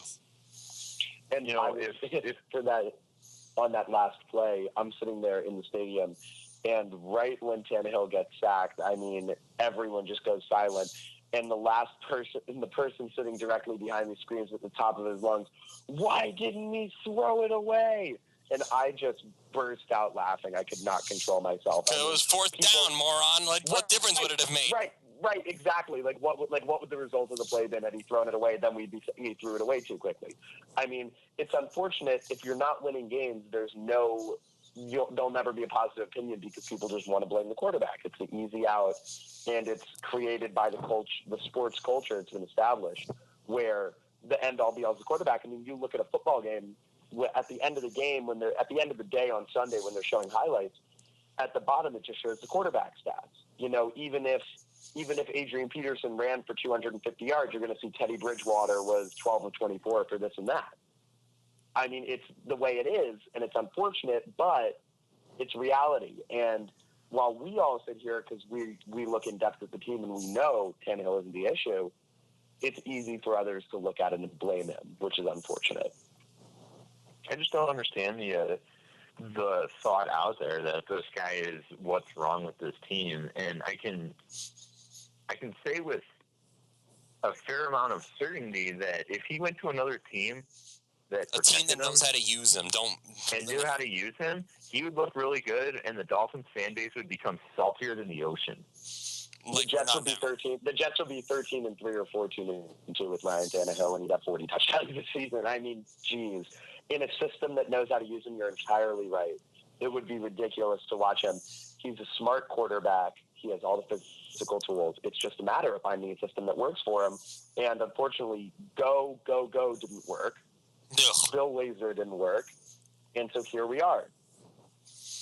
I think I would really think, and this is just me thinking out loud, just real basic way of thinking of things, that if Brian Tannehill were in an offense like Cam Newton or Russell Wilson, where he had the freedom to just run if he felt like it, he would look much better than he does right now. Well, that's part of the reason why I'm interested in Shula, Lewis, is that's exactly what they do. And Cam do it. Was Mike Shula there the whole time Cam's been there? Because if not, Cam was running his whole career. Nice. You know, honestly, the Carolina Panthers they're just utilizing the strengths of their team, and that's why I'm interested. But it's not just calling designed runs. I mean, Miami's tried that and it wasn't overly effective because it doesn't work. They don't fall for it. It's let's see. We got to watch this guy. We got to watch this guy, and done. And Tannehill, he's actually pretty good at reading defenses and going through his progressions. He doesn't throw a lot of errant passes into coverage that get picked off all the time. He does a pretty good job at protecting the football. Actually, I think he's improved a ton in that area. Then it's a different situation. Yeah, but I mean, considering the time he gets and the number of times he gets blown up, from pass protection breakdowns, to the point where he's bleeding.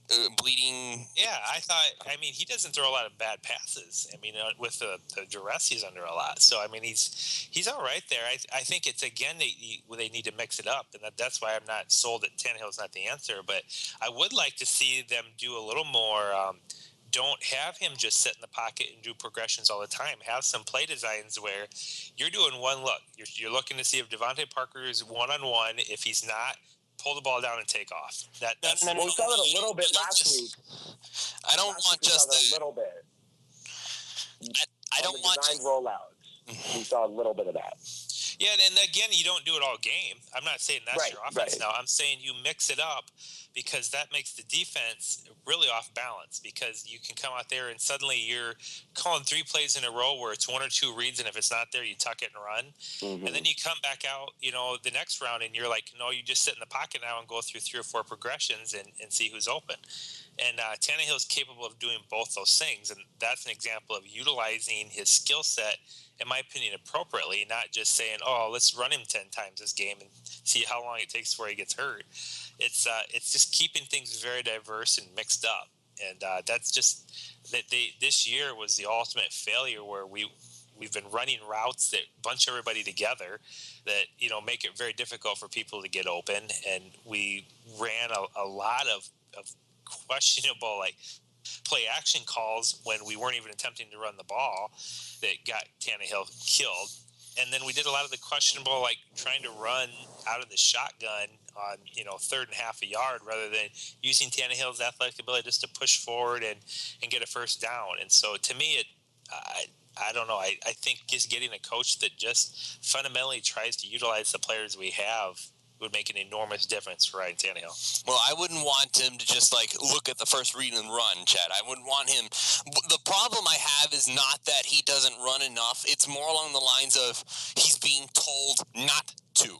So if he wants to hang in the pocket around for a while and look around and see if somebody comes open, then that's fine. But if he sees that nobody's coming open, I don't want him waiting for somebody to do so. That's the issue I have. And that's essentially what, when we wrote the story, which we can't find the transcripts anymore, and I keep saying that because I feel like that someone's going to call me a liar, there's no transcript. Look, they were there. I have the email to prove it, okay? They were there. I don't know why they're not there anymore. But the point is that I don't want him handcuffed. They said, and he paraphrasing here, Dan Campbell said that he doesn't want him to bail out of the play. It's what the heck does that even mean? You're going to bail out of the play. That means what? What do you want him to do?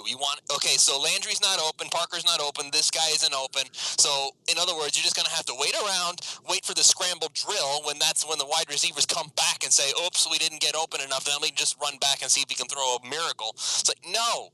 That's not how it's supposed to work. I don't care if it's in cover 2 and the team is waiting for him. 5 yards running forward is better than losing 8 waiting around to get smashed. And if that's the mentality that they don't have, then that's terrible, terrible coaching. On the play against Indy, there were 2 lanes open. Why are you waiting? Run. Because he's been told not to. Yeah, and I go along with that, Lewis. This is the reason why I say mix it up and do sometimes where you only do a read or 2, then you take off. Because how many times have we watched Ryan Tannehill on a play that's, say, 3rd and 8 or 3rd and 9? He sits in the pocket, he goes through his progressions, they're not there, so he has to throw it to his third option for a 5 or 6 yard gain where he's tackled short of the sticks. To me, that's pointless. I wonder, what are they even running these routes for on a 3rd 8 or 3rd 9 situation? But I would much rather have him look, and if it's not there, take off and run, and you'd be amazed at how often Ryan Tannehill could pick up 8 or 9 yards with his legs. As long as you don't do it consistently, you just got to work it in randomly where it's you know what, no, we're not going to go through the read progressions right now. We're going to make sure we're keeping their linebackers honest. If you don't see the read, take off and run and just see what happens. That's what Cam Newton does a lot, to be honest. He's an amazing athlete, and I'm not suggesting that Ryan Tannehill can do what Cam Newton does, but yeah, no. I've watched the Panthers play. They run a lot of power runs, and Cam Newton, does a read or 2, but how many plays have you seen him? He doesn't have a read, so he just takes off and runs, and then he stops and reestablishes his feet and just chucks it down the field, basically playing backyard football. And I'm not suggesting that you run that as an offense, just run around and hope something happens, but I don't think it's a bad thing once in a while to just say, you know what, we're not going to focus so much on you understanding where these 4 receivers are. We're going to do that 75% of the game, but for 20% of the game, let's just have fun. Just if you don't see it, take off and run and try to make something happen. And I think go ahead. That's what the Panthers are doing this year that's made them so much better. And you see it. I mean, first, the argument that Tannehill's in his 4th year, so there's no way he can change. Yeah, wasn't Cam's 4th year pretty much a flop too?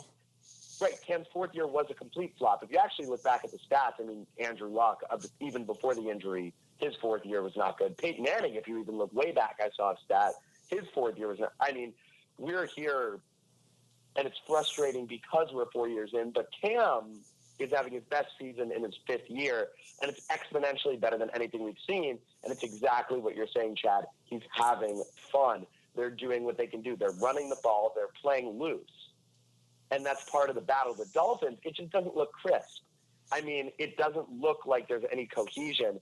it looks like the players just have no idea that they're supposed to be functioning as a team, and they're all working individually, but it doesn't work like that. Football's a team sport. You need all 11 guys on the field on the same page. They're taking And that's the what chaos the Panthers are. That's what a lot of teams are right now, but the Dolphins just aren't. And part of that is what you're saying. They need to find balance between what the coaches want and what's best for Tannehill. That was the biggest problem, I think, under Joe Philbin going back. What he wanted trumped the ability of his players or his players' preferences. So he wasn't playing to what allowed his athletes to be at their best, which is why we saw things like Chris McCain, Deion Jordan sitting on the sideline the entire time. Chris McCain, too, not playing him at the correct position. I mean, you have a situation in which you're not playing to the strength of your players, and if you're a football team, you're only as good as your players are. Yes, exactly. So they really right. need to find a way to get the best talent on the field, and then regardless properly of who use it is. Right, exactly. It's a two-step process. You got to get them on the field, and you got to figure out how to use them best. And then if you put your players in a position to execute as a coach, you know, at the NFL level and with the level of players that the Dolphins have, because from a personnel standpoint, especially on offense, other than the offensive line, there's personnel there that can make plays if you put them in the position to do so. Lamar Miller, even Jay Ajayi now, Jarvis, Rashard Matthews came on this year. I mean, there's talent on this football team. It's just what they're going to do to help put them in a position to succeed. Yeah, and guys, we need to start wrapping this show up. So it's time for what we've been waiting for the whole show, ladies and gentlemen. Since we've been talking about Ryan Tannehill and all of the stuff about Ryan Tannehill, we might as well talk about somebody who has been hammering Ryan Tannehill since day one, apparently, who hated him from the moment that she signed with the team. I'm not even going to say he because it's really she. She signed with the team and said that she didn't want Bay to be disappointed in his team because he knew the quarterback was awful, even though he's bleeding his urine because he's been hammered so many times. No, he's terrible, and the whole entire team hates him. And then she quickly backtracked on that because apparently nobody liked hearing that from her. And I mean, guys, just go. I wasn't so bothered by her until this. I mean, up until now, for me, she was just making noise. Like, she was saying whatever she was going to say. She and Omar had their little fling. They were doing whatever they were going to do. And we got to this point where the thing that bothered me is she's claiming things about the team that I'm pretty sure are not true. I mean, the practice squad, the thing not getting a pass complete against the practice squad defense, or that no one likes Tannehill. Those are just things that are not true. If a random person claims that, it will be different. But she's Brent Grimes' wife. She can't act, and she says things like, I'm a journalist. Well, you're really not at this point. I spoke to somebody who used to work at ESPN. He's talking to me like, what is she doing? Like, no, she would, like, he said, your colleagues wouldn't last, would they? Like, nah. It's like, no, you're not a journalist. No, right, exactly. And it's really unfortunate that she's putting the team in this position because they just put Brent Grimes on the top 50 players of all time in team history list. He was the face on the advertisement. Brent Grimes was a big part of this team, and now this offseason they're going to have to wipe him clean.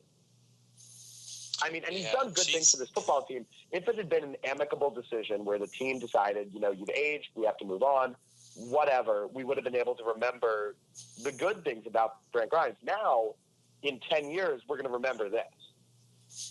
Yeah, she's done nothing. Unfortunately, the person she's hurt more than anybody is Brent Grimes. I mean, there's a real chance that he'll get cut from Miami, and I still believe he's the best cornerback on the team, but he's got a hefty salary, and she factors into that. I mean, she's criticized the owner directly. She's a PR nightmare for the team. For 31 other teams too. I mean, this is not. Oh yeah, that's what I mean. She's hurting him in Miami. She's hurt Brent Grimes more than anybody because that factors into signing him. He's an older player now, and so you got to look at it like, well, yeah, he's still a capable corner, but do you really want to deal with the PR nightmare It's Miko, and that's the unfortunate incident that's happened with that. And I think the credibility for Miko, and to an extent Omar Kelly, comes back to last season when, in my opinion, those guys were clearly in a minority faction of the locker room that was Mike Wallace's little group, and they were all about those guys, and it was Tannehill, and what has Mike Wallace done this year for the Vikings? Less than nothing. Nothing. And to me, that did nothing but prove the point that, Tannehill's deep ball hasn't looked that bad this year. I've seen him hit Devontae Parker on some deep balls. I've seen him hit Jarvis Landry on some deep balls. Kenny Stills on some deep balls, touchdowns. Maybe it was Mike Wallace that's not very good at running routes. Maybe if you adjust to a pass, it helps the receiver. Maybe if you adjust to a pass, it's a little bit helpful for the offense.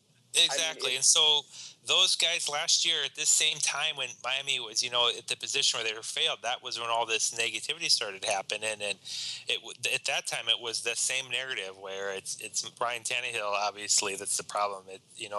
Any other quarterback would be lighting it up with Mike Wallace. And I think that's been shown not to be the case. And there's something it's behind the scenes, and I still believe this stems from where Miko comes from Omar to an extent, because Omar Kelly, I think, wants people on the Miami Dolphins that benefit him directly so that he has access to get interviews with them. And I think Ryan Tannehill, since he's been here as a rookie, has wanted nothing to do with Omar Kelly. He doesn't give him any interviews. He doesn't really want to talk to him at all. He did one. He did the 1st and 10 with Tannehill or whatever. Right. But my point is, if you watch that video, he wanted no part. He wanted no part of that. I didn't watch it, actually.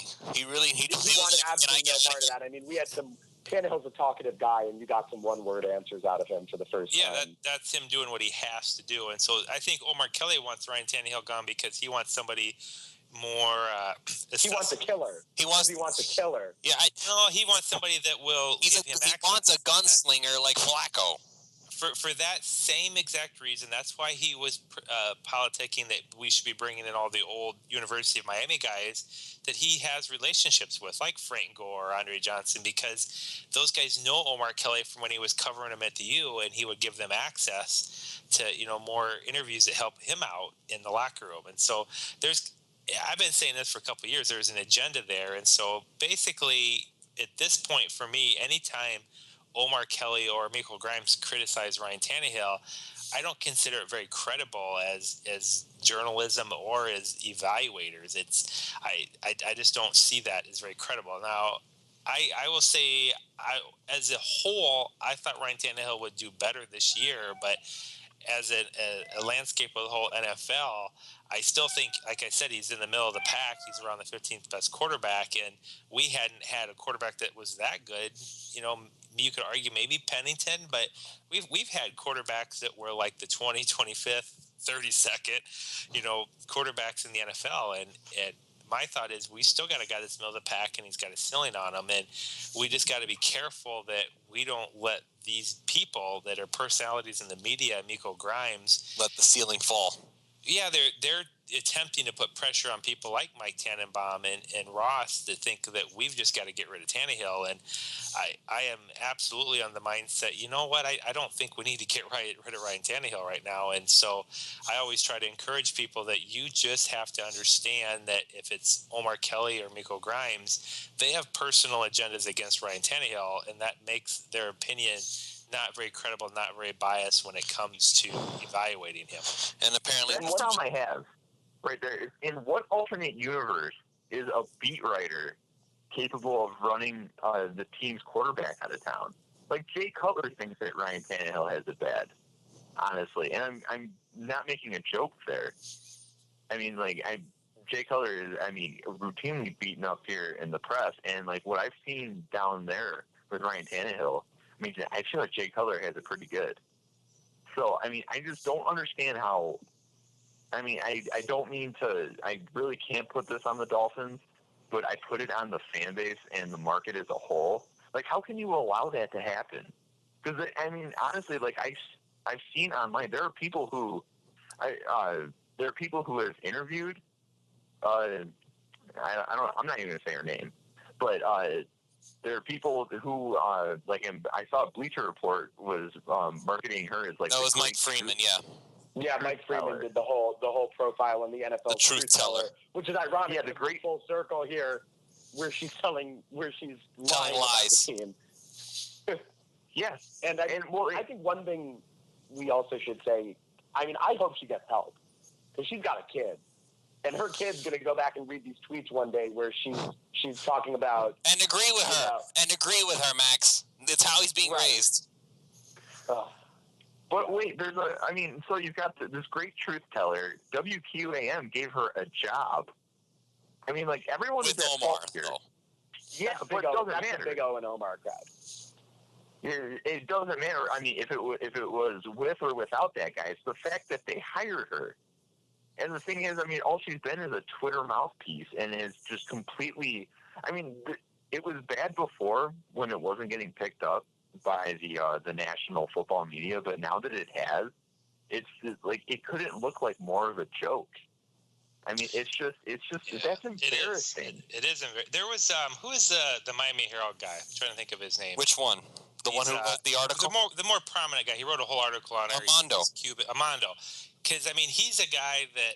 One of the 3 A's. He's pretty credible, yeah. He gave a really, like, all-inclusive, like, insight on what she's like. I mean, and it gets to the point where it's not her opinion so much. It's like, look at her. I mean, these are professionals. I mean, he's a respected journalist, especially around the in Miami. League, he's very well respected. I feel like he's been like in the Herald for like 20 years.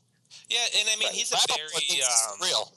I bet the guy, he takes his job seriously. Oh, he does, and I don't necessarily rate him as the best talent evaluator, but he's extremely passionate about the whole city of Miami and Miami sports, and he's a very professional guy, and I would never, say that he's a bad journalist at all. He does his job, and he works hard.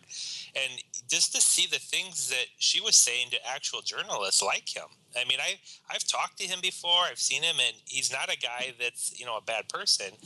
And he's, like, saying some of the stuff that she was saying, like calling him and saying to his face. And it's like you just realize, like, how vulgar of a person she is and the stuff she does. And it's like, wow, you do feel bad for – again, you feel bad for Brent because I couldn't imagine. I don't. Well, he married her for a reason. I won't say it on the air, but he married her for a reason. Sure, that's but gross. I mean, that has to be embarrassing for him. I mean, to go in those locker rooms because, I mean, he has to have a hard time getting respect from the guys in the locker room. And it doesn't seem like she respects him very much. Well, she doesn't. And so I was making the point last year, it'd be hard because if I were a guy in the Dolphins right now, let's say I was a player, and if I had any kind of an issue going on, let's say I had a personal issue with my girlfriend or there was something I was struggling with learning in the playbook, I would not be comfortable having any of that information be discussed amongst my peers and colleagues with Brent Grimes present because I would be not trusting him to not let that information get to Miko, who then would leak it out to whoever knows what to further herself. I honestly don't think Brent's the problem. He doesn't talk enough. No, I don't know. He completely sidesteps the blame. It doesn't matter what you are, whether you're an NFL player or whether you're at work. If you have a friend or a colleague where he has a spouse that does that sort of thing, you don't trust him to have information. I mean, that's what it comes down to. And so I feel like at times... But that's my point, man. It's not about Brent. It's like other people hear it and then tell Miko. Like I saw AJ Francis tweeting stuff out, and he's with the Seahawks now, and he's pretty much laughing at the Dolphins while he's in Seattle with Miko are agreeing with her. So it's like, is Brent really the issue, or are these other guys who were friends with her?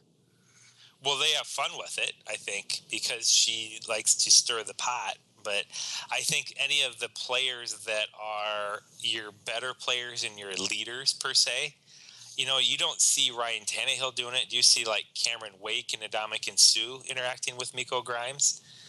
You don't. I mean, it's the guys that, tend to get into that type of stuff. Like maybe a Chris McCain where they get volatile and they get controversial on Twitter.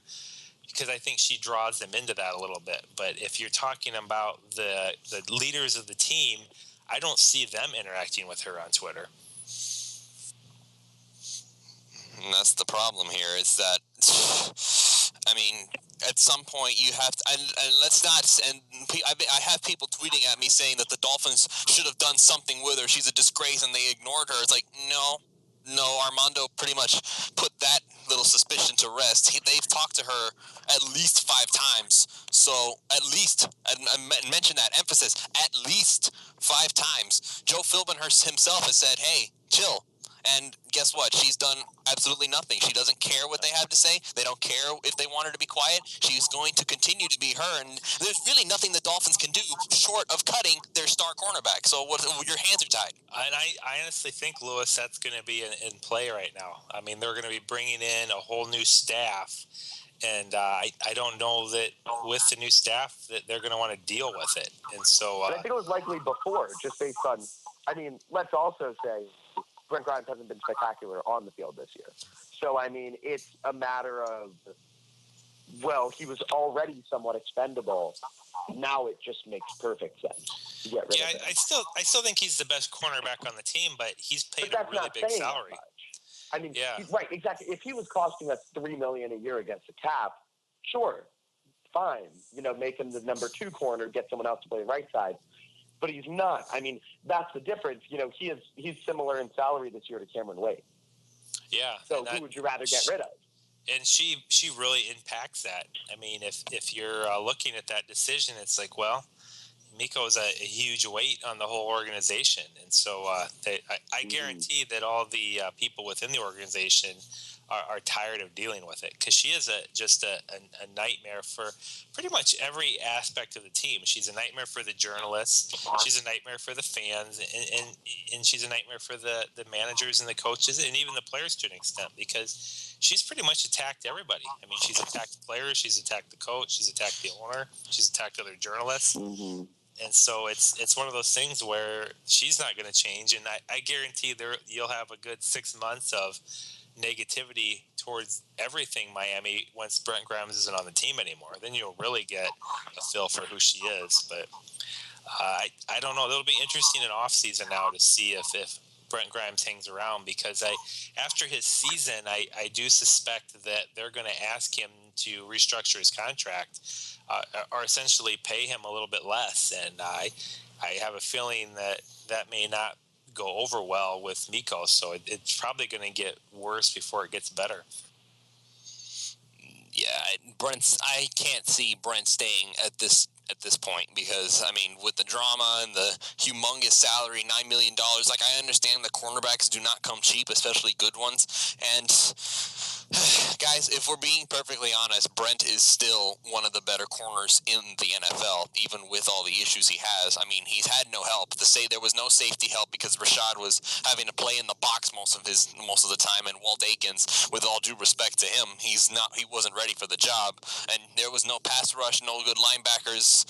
So Brent was basically on an island, and he's not, and not even Darrelle Revis can be on an island all the time. So in that aspect, I won't hammer Brent, but he's not worth the $9 million. I would pay him $7. I would do that just to save the $2 million, because again, corners don't come cheap. So I would pay him $7, like, gladly, because he's still he's the best thing we've got, and B, he's still one of the better ones in the league, and he's still well respected, whether we think so or not. But the headache that is Miko, Bullygate had nothing on any of this stuff, because Bullygate was just, Jonathan Martin got his feelings hurt, and look, now Richie Incognito is balling out in Buffalo because we all knew he was good, but we didn't want to have a bully on our team, so there you go. But like Armando called it Miko Gate, I like that. Like this is a bigger headache than anything that Jonathan Martin created, because at least with Martin, you could make the problem go away. The only way you make this problem go away is by cutting your best player. You didn't really lose much at the time with Martin and Incognito. And this is a joke. This is a complete, the team, first of all, when your team's not giving anyone anything to write about, stuff like this is going to pick up. If there's no writing about. Well, the story's too big, Max. It's not that. The story's just too big. Like, even if there was stuff to write about, they'd still do this, because, like, this is just way too much attention. It's also unprecedented. I don't know that it is. If you're a star cornerback and your wife is calling out your starting quarterback, then even if you do have stuff going on that's not about this, like the national networks are going to grab it because it's a big deal. It's a big story. Right, like this isn't Joe Schmo. This is Brent Grimes. This hasn't happened before. A high-profile player's wife calling out another high-profile player on the same team in such a vulgar way. I mean, this wasn't hinting. This was a tirade. You've been pretty quiet, Keith. I think he's gone. Oh, he did. Keith had to log off. Oh well. Okay. Well, thanks for coming, Keith. You're probably listening. I'm like, okay. I didn't even notice he left. I guess he probably left me a message on my Twitter or something. So we talked about pretty much everything here, guys. Any final thoughts before we say goodnight?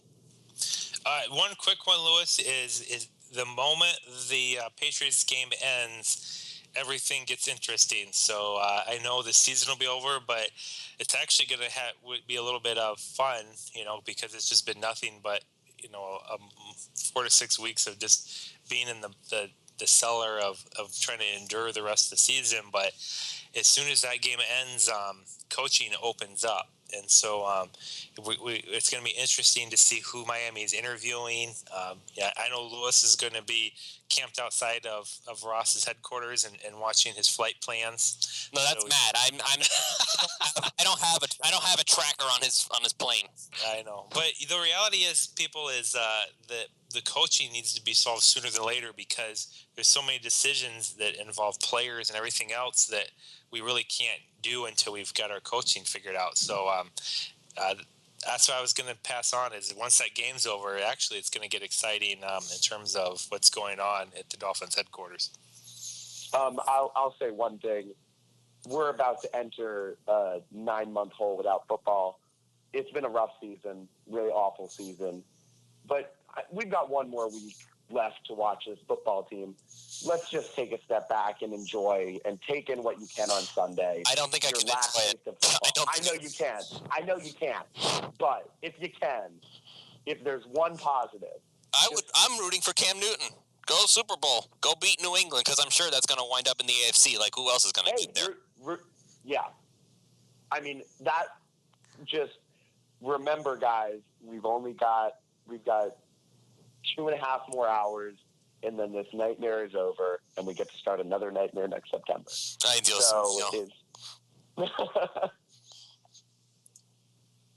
All right, so hopefully it won't be that much of a nightmare. There will be some rebuilding going on with the new coaching staff.